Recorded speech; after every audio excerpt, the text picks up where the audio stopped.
Hello, welcome back to Rudiano's office, and in today's program, how 3 words changed my life. Reflect, redefine, rise. And how actually those words helped me to escape the matrix, to become the foundation of my life philosophy and of my website. Escaping the matrix? What does that mean? Well, for the few of you that haven't seen that iconic movie, the premise is simple.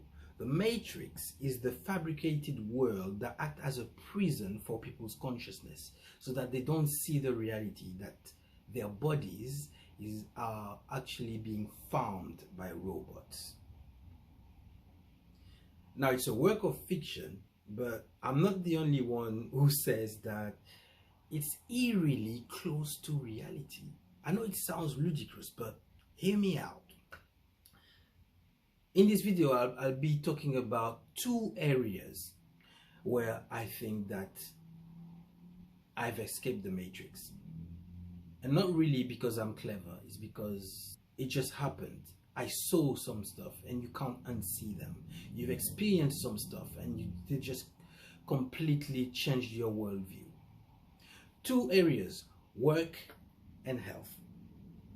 Work to start with.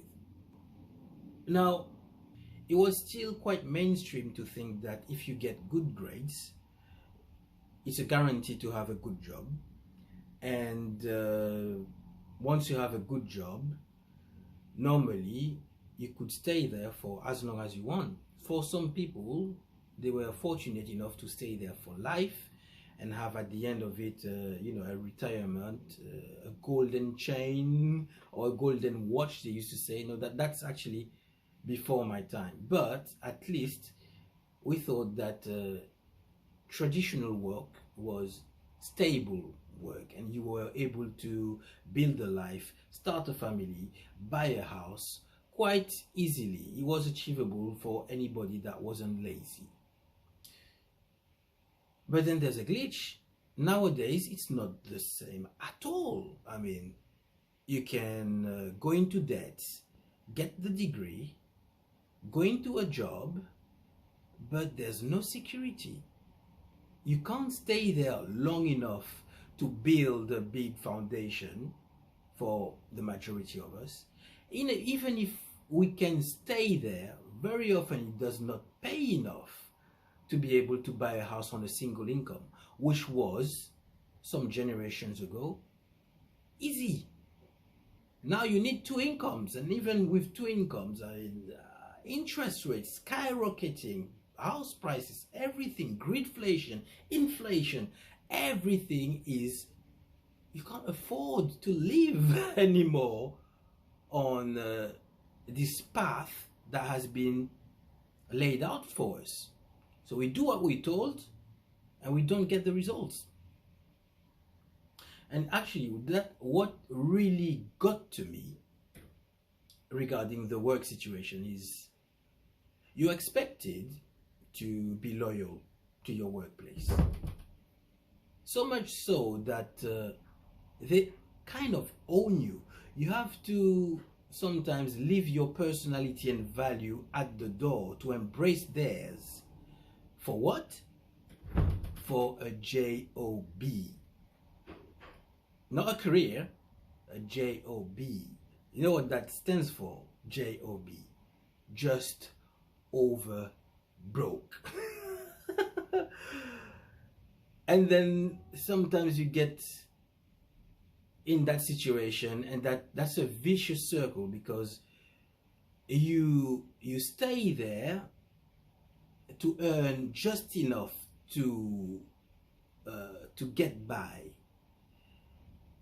and you can't go because you haven't got enough savings in case you would be in between jobs for a long time. So you're having to stay in the loop as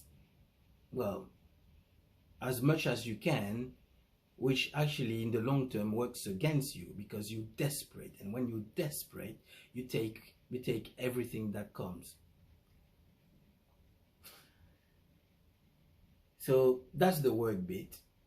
And really, there's a French proverb, le travail c'est la santé, which translates as work equates to good health. Not anymore. In fact, it's the contrary. It tends to be, in my experience, not everywhere, but I've seen that so much so that I'm not even sure now. I have a feeling it's the majority of places.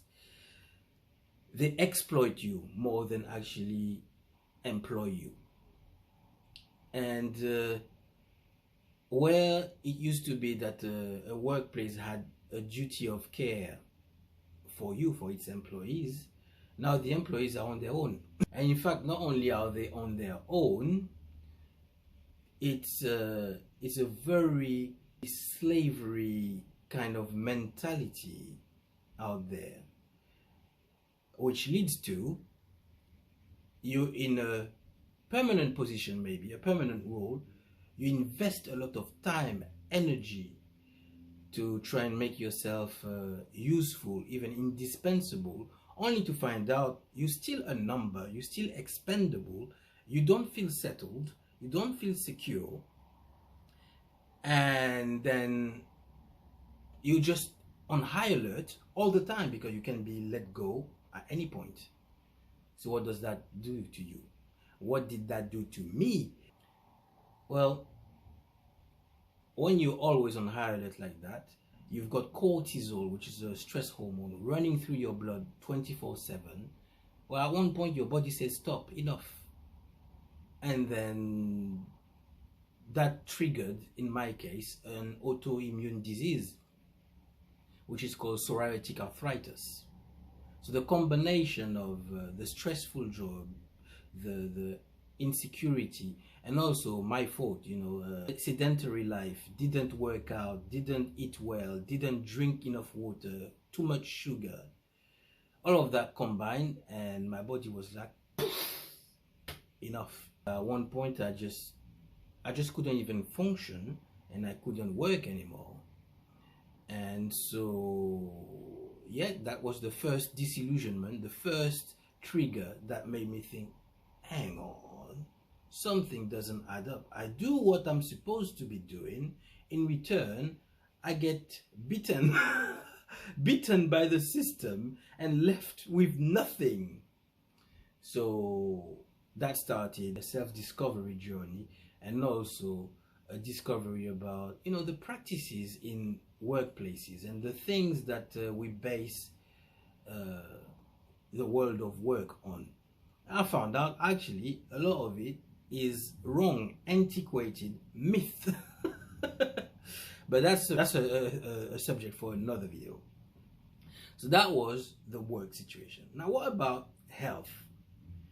Now obviously, because I couldn't work, I needed desperately to be back on my feet. Otherwise I would not be able to earn anything, I would not be able to work, and I would not have any quality of life and all the rest of it. So I was desperate.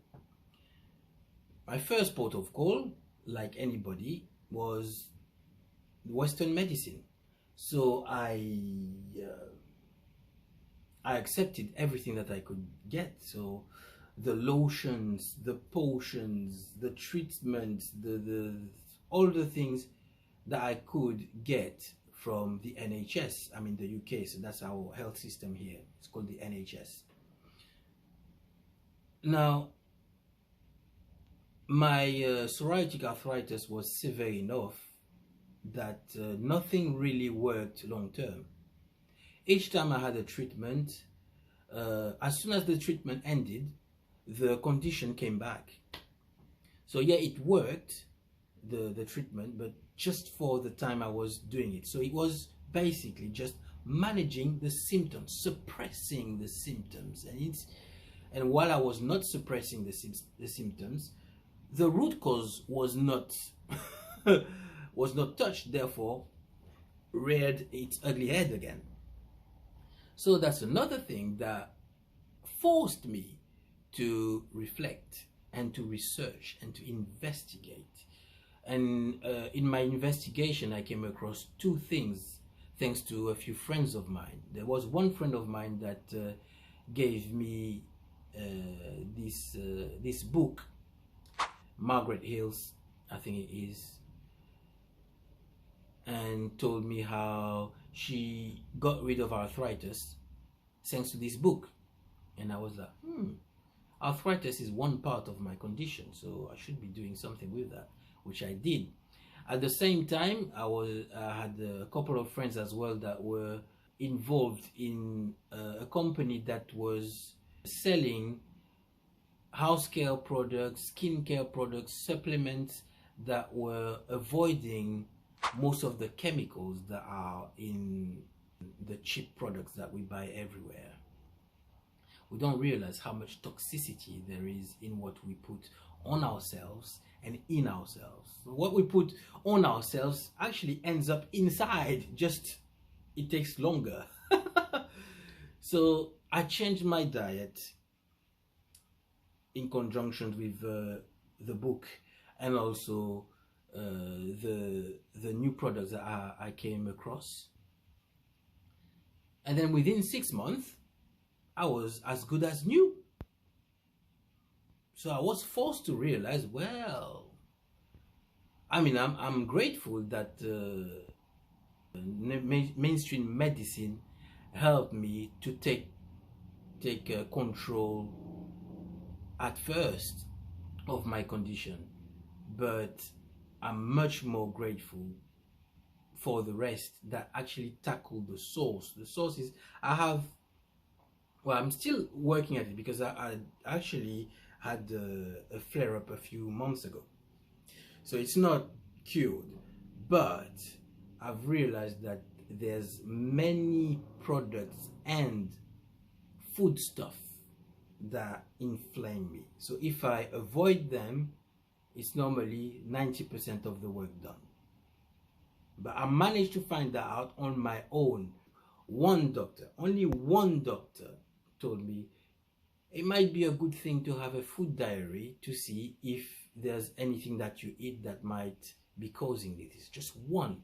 Everybody else was just prescribing me lotion, potions, phototherapy, all sorts of things that were just,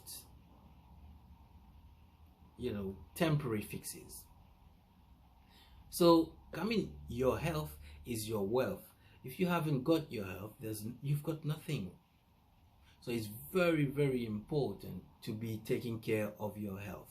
You have to keep your health in your own hands, and not just relinquish power over your body to anybody else. Make your research, make your investigation, find out as much as you can, experiment as much as you can, safely as you can, to find out the root cause of stuff. And also, prevention is better than cure. So now what I do, I fuel myself as well as I can, fuel my body right, fuel my mind right as much as I can, fuel my soul right as well, because it's a holistic approach. Take care of your life, have a good lifestyle. Your lifestyle is very often the cause for your problems.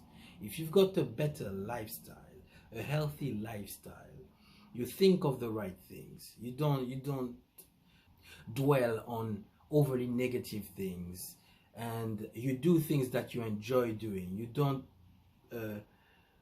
punish yourself or prevent yourself from having fun, and by doing different hobbies and doing sports and enjoying whatever you enjoy in moderation, okay, but yeah, don't buy into the whole we should be doing this, we shouldn't be doing that, we're expected to be doing this.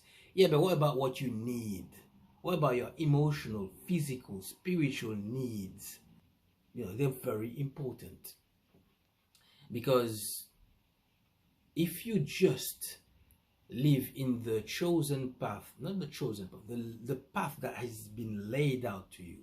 This path has been laid out to you by people from different generations. That path was probably working then, like we've said, in the work environment. You know, good grades, good job, start family, buy a house. It worked then. It doesn't work now. You have to adjust to the current situation. And at the same time, you should not be living a quiet, miserable life. In my opinion, living a quiet, miserable life is the fastest way to the grave. I ain't doing that. I don't want that for you either.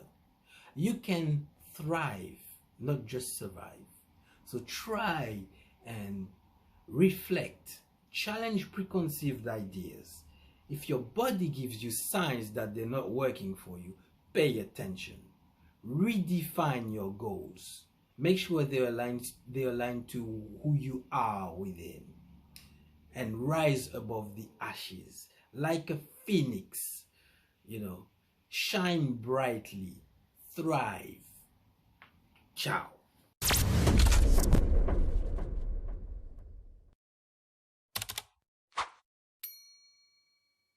Overload. Another dull great day here. So I need my music to cheer me up.